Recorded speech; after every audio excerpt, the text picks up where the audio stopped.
নমস্কার বন্ধুরা, আশা করি সবাই ভালো আছেন। তো বন্ধুরা, এখন আমি প্রসেনজিৎ চট্টোপাধ্যায় তার ছেড়ে দেয়া সেরা 10টা ছবি নিয়ে কথা বলবো। যে 10টা ছবি করলে প্রসেনজিৎ চট্টোপাধ্যায় এমনিতেই একটা বিরাট বড় সুপারস্টার, তারপরেও সে কিন্তু তার কেরিয়ার একটা অন্য জায়গায় চলে যেতে পারতো। তো সেই 10টা ছবি কি কি সেই বিষয়ে কথা বলবো, এবং পাশাপাশি এটাও বলতে চাই এই 10টা ছবি কিন্তু প্রসেনজিৎ চট্টোপাধ্যায় এখনো পর্যন্ত কিন্তু আফসোস করেন। এই সমস্ত ছবিগুলো হয়তো আফসোস করেন, এবং আমরা যারা ফ্যান রয়েছি প্রসেনজিৎ চট্টোপাধ্যায়ের, তারা অবশ্যই চাই যে এই ধরনের ছবিগুলো প্রসেনজিৎ চট্টোপাধ্যায় যদি রিজেক্ট না করতেন, তাহলে প্রসেনজিৎ চট্টোপাধ্যায় আজকে হয়তো অন্যরকম একটা জায়গায় এসে স্থান পেতেন। তো 10 নম্বরে যে ছবিটা রেখেছি সেই ছবিটা হচ্ছে অবশ্যই একটা বলিউড ছবি, যেটার নাম হচ্ছে मैंने प्यार किया। मैंने प्यार किया, যেটা সলমন খান অভিনয় করেছিল, এবং বলা যায় সলমন খান এই ছবিটা দিয়ে সে প্রথম একটা বলিউডের সুপারস্টার হিসেবে নিজেকে পরিচিত করেছিল।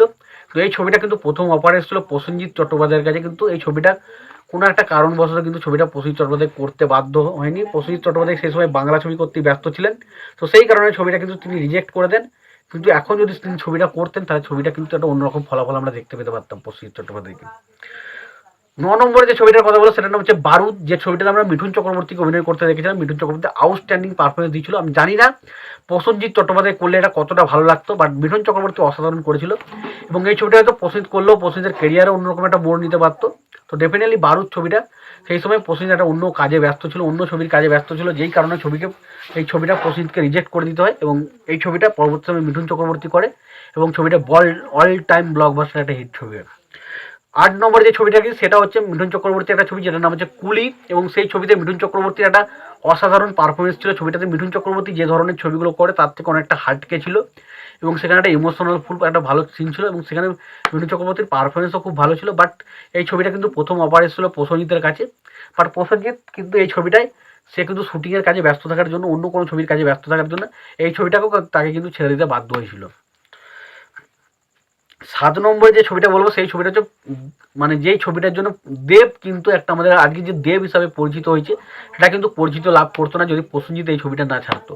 সেই ছবিটার নাম হচ্ছে অগ্নিশপথ। দেখুন, অগ্নিশপথ ছবিটা দেবের কেরিয়ার সবচেয়ে বেকার একটা ছবি আমি মনে করি, বাট এই ছবিটার পরেই কিন্তু দেব কিন্তু সিনেমা হলে চান্স পাওয়া শুরু করেছিল। তার পরবর্তী সময় আই লাভ ইউ, মন মানে না, চ্যালেঞ্জ, পরাণ যায় জ্বলিয়া সব ছবিগুলো কিন্তু করতে পারে। কিন্তু প্রথমত কিন্তু দেবকে অগ্নিশপথ ছবিটা ফ্লপ করলেও কিন্তু সেই সময় দেবের হাইট ফিগার কিন্তু একটা অন্যরকম ব্যাপার সৃষ্টি করেছিল, যেটা কিন্তু অনেক পরিচালককে আলোচনার মধ্যে ডেকেছিল, না এই ছবি ছেলেটার মধ্যে হাইট রয়েছে, ভালো ফিগার রয়েছে, যদি মোটামুটি একটা ভালো করে দিতে পারে তাহলে কিন্তু ছবি কিন্তু ভালো হবে। তো সুতরাং সেই কারণে কিন্তু তারা কিন্তু দেবকে পেয়েছিল কিন্তু এই কারণে, এবং এই ছবিটা কিন্তু প্রথম অফার গিয়েছিল প্রসেনজিতের কাছে, কিন্তু প্রসেনজিৎ এই ছবিটা কিন্তু করেনি, যার কারণে আজকে আমরা কিন্তু দেবকে পেয়েছি। এবং 6 নম্বরে যে ছবিটা কথা বলবো সেটা হচ্ছে জিতের একটা খুব দারুণ একটা সিনেমা, যেটার নাম হচ্ছে কৃষ্ণকান্তের উইল, এবং এই ছবিটা কিন্তু প্রথম অফার করেছে প্রসেনজিৎ চট্টোপাধ্যায়, কিন্তু প্রসেনজিৎ তার অন্য ছবির কাজে ব্যস্ত থাকার কারণে কিন্তু এই ছবিটাতেও তিনি কিন্তু এই ছবিটাও রিজেক্ট করে দেন। 5 নম্বরে যে ছবিটার কথা বলো সেই ছবিটার নাম হচ্ছে পলয়, এবং এই পলয় ছবিতে শাশ্বত চট্টোপাধ্যায়ের যে ক্যারেক্টারটা ছিল, যে পুলিশের যে ক্যারেক্টারটা, সেই ক্যারেক্টারটা কিন্তু প্রথমে প্লে করার কথা ছিল কিন্তু প্রসেনজিৎ চট্টোপাধ্যায়ের, কিন্তু প্রসেনজিৎ কিন্তু প্রথমে একটা কাজে ব্যস্ত থাকার কারণে সে কিন্তু ছবিটা করতে পারে না, এবং সেই সময় শাশ্বত চট্টোপাধ্যায় কিন্তু ছবিটা করে, এবং শাশ্বত চট্টোপাধ্যায় কিন্তু অসাধারণ পারফরমেন্স ছবিতে দিয়েছিল।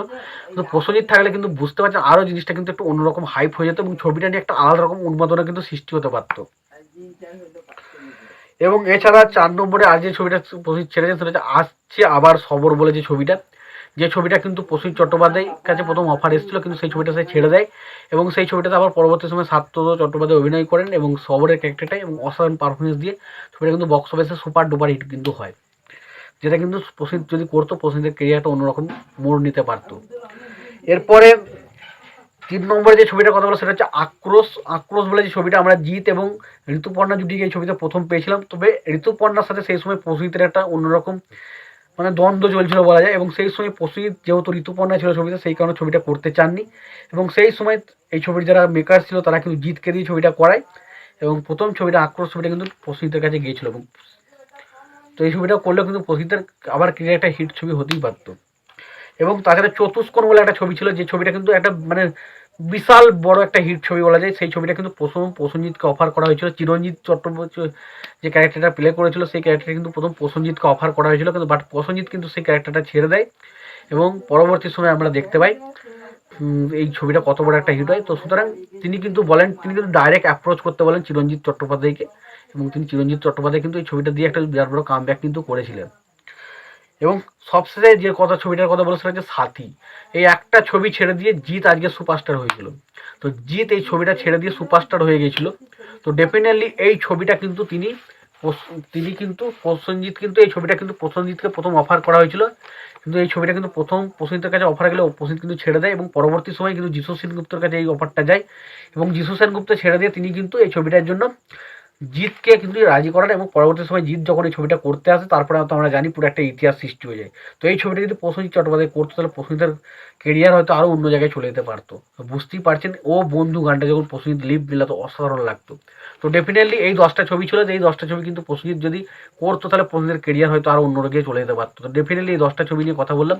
আরও বিশেষ কিছু ছবি রয়েছে, সেগুলো নিয়ে সব আলোচনা মানে সব আমার কাছে খুঁজে পাওয়া অসম্ভব ছিল।